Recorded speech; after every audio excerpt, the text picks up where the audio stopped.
Dohrman's retirement? It's a stab to my heart. It's definitely going to change things for us, but I'm very happy for her. She deserves it. She's worked very, very hard.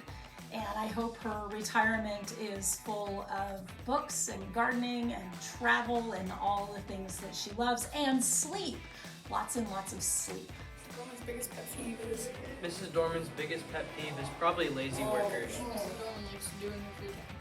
Well, there's a sign in her room, something that says something like, I was born with a reading list that I will never finish, something to that order. So I'm assuming she probably likes to read in her free time. Feel about Mrs. Dohrman retiring? Well, we're gonna miss her terribly, but I'm happy for her. I know she'll have a great time. Mrs. Dohrman does in her free time. I think she reads books. What's your favorite speech memory about Mrs. Dohrman? My favorite speech memory about Mrs. Dohrman is when we were at NBC student speech this year, and she came up to one of my friends' nights, was trying to tell us all these good things, and we were just saying, wait, did the judges say this or this or this? And she goes, just let me finish. You guys did good. You did well. And then, yeah. About Mrs. Dohrman retiring? Well, I'm very happy for her. I think that she will enjoy her time, and she should be able to do so.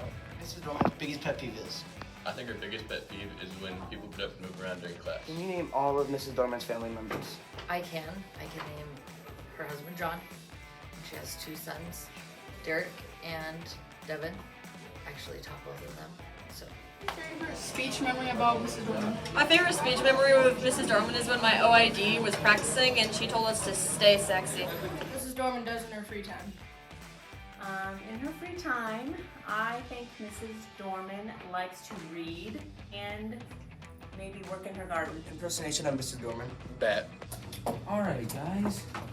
So today, why aren't you looking over vocab words? You guys, get the vocab words out now. I think it's Mrs. Dohrman's biggest pet peeve.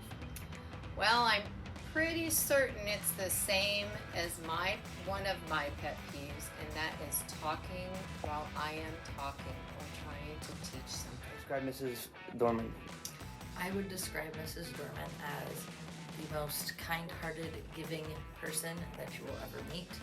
I know that if I need anything in this building, that I can just pop around the corner and she would be there for anything I needed. Can you do an impression of Mrs. Dohrman? Well, I can do a couple, but my first one is Jiminy, because she likes to say that. My second one has to do with Mrs. Dohrman and I have been zorbing together twice. If you don't know what zorbing is, it's putting yourself in a plastic ball and letting them hurl you down the side of a mountain, which is great fun. But my second impression of her is,